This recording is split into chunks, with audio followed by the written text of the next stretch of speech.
আমাদের এই বাংলাদেশ নদীমাতৃক দেশ, কতই না সুন্দর বিচিত্রময় এই দেশ। এই নদীকে কেন্দ্র করে একটা সময় মানুষের চলাফেরা, জীবন জীবিকা নির্বাহ, শিল্প প্রতিষ্ঠান, বাজার বন্দর সব কিছু গড়ে উঠেছে। জেলে মাছ ধরে, কৃষক কৃষি কাজ করে, এসব কিছুর মূলেই পানি হচ্ছে মূল উৎস। সব পানিকে কেন্দ্র করে সব কিছু করে থাকে। তো সেসব বিষয়ে আজকে আপনাদের সাথে কথা বলবো, বিষয়টা শেয়ার করব। আগেকার মানুষ কীভাবে চলাফেরা করতো পানিকে নির্ভর করে, নদীকে কেন্দ্র করে।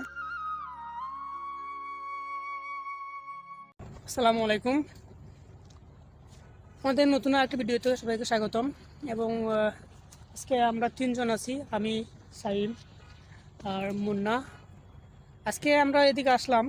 এখন আমাদের নদীর পাড়ে সবজি ক্ষেত হয়েছে।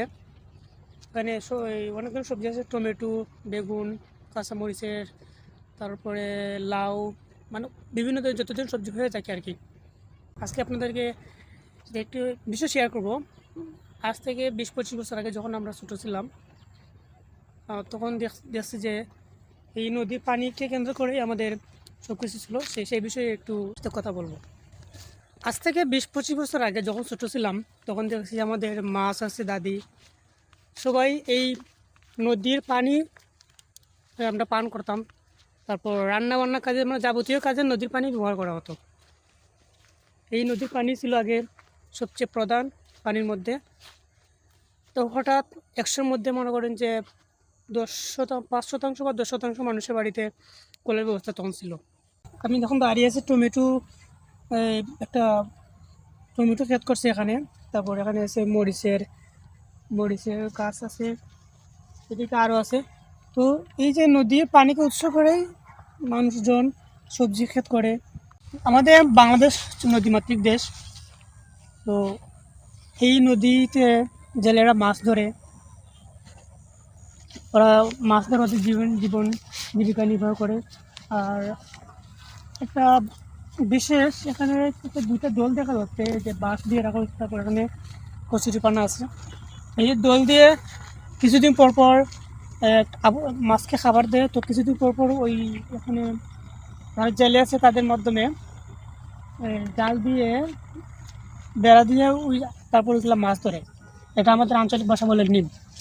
আমাদের সিলেট সুনামগঞ্জে অবস্থিত সুরমা নদী এবং কুশিয়ারা নদী, এই দুইটা আমাদের সিলেট সুনামগঞ্জের প্রধান নদী। ছোটো ছোটো আরও নদী শাখা প্রশাখা আছে। এই নদীগুলো আমাদের এদিকে যে ভারতের যে মেঘালয় আছে, এখান থেকে আমাদের নদীগুলোর পানি উৎস। মেঘালয়ের পানি আমাদের এদিকে নামে, তারপর এখান দিয়েই সারা বাংলাদেশে ছড়িয়ে পড়ে। তো যেহেতু আমাদের বাংলাদেশে প্রায় সব দিকেই শুধু বঙ্গোপসাগর বাদ দিয়ে ভারত দ্বারা বেষ্টিত।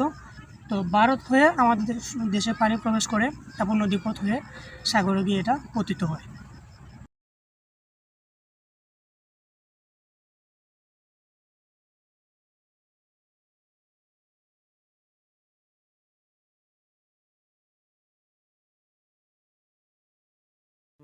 নদীর তীরের জীবন আসলে সুন্দর। অনেক দেখা যায়, নানান ধরনের ফুল যেগুলো আমরা সচরাচর দেখতে পাই না, নানান ধরনের চিত্র যেগুলো অন্য কোথাও দেখা যায় না। এই অদেখা সৌন্দর্য লুকিয়ে থাকে যত বড় বড় শিল্প কারখানা, শিল্প প্রতিষ্ঠান আছে, বিলের ধারে, সবকিছুই এই নদীকে কেন্দ্র করে এগুলো আমরা হচ্ছে দেখতে পাই। বাংলার দৃশ্য, বাংলার যেমন আমাদের প্রকৃতি, সাতকে লাফার বাংলার সিমেন্ট ফ্যাক্টরি, অপরূপ সৌন্দর্য। যে দুইটা সিমেন্ট ফ্যাক্টরি আছে, সেগুলো নদীর পাশে, নদীকে নির্ভর করে। এমনকি সাতক যে শহরটা আমাদের, এটাও নদীকে কেন্দ্র করে। বা আকিস ফ্যাক্টরি, এটাও নদীকে কেন্দ্র করে। মানে যত ধরনের শিল্প প্রতিষ্ঠান বাংলাদেশে বড় বড় শিল্প প্রতিষ্ঠান আছে বা বড় বড় বাজার গঞ্জ আছে, সব কিছুই নদীকে কেন্দ্র করেই গড়ে উঠেছে। যেমন ঢাকা শহর আমাদের বাংলাদেশের রাজধানী, এটাও বুড়িগঙ্গা নদীর তীরে অবস্থিত। এই নদীকে কেন্দ্র করেই মানুষের প্রধান আয়ের উৎস ছিল এক সময়। এখানে ব্যবসা বাণিজ্য, লেনদেন, গঞ্জ থেকে শুরু করে সব কিছুই নদীকে কেন্দ্র করেই গড়ে উঠেছে। আমাদের বাড়ির সামনেও এই যে এরকম বেড়া দিয়ে সবজি ক্ষেত করছে। এখানে লাউ গাছ আছে, তারপর এখানে টমেটো গাছ, এখানে মরিচের চারা রোপণ করছে। এদের পাশে আরও আছে, কয়েকজন বেড়া দিয়ে সবজির জন্য জায়গা তৈরি করতেছে। তো আমরা বেশিক্ষণ ভিডিওতে থাকছি না, সবার সুস্থতা কামনা করে আমরা এখান থেকে বিদায় নিচ্ছি। সবাই ভালো থাকুন, সুস্থ থাকেন।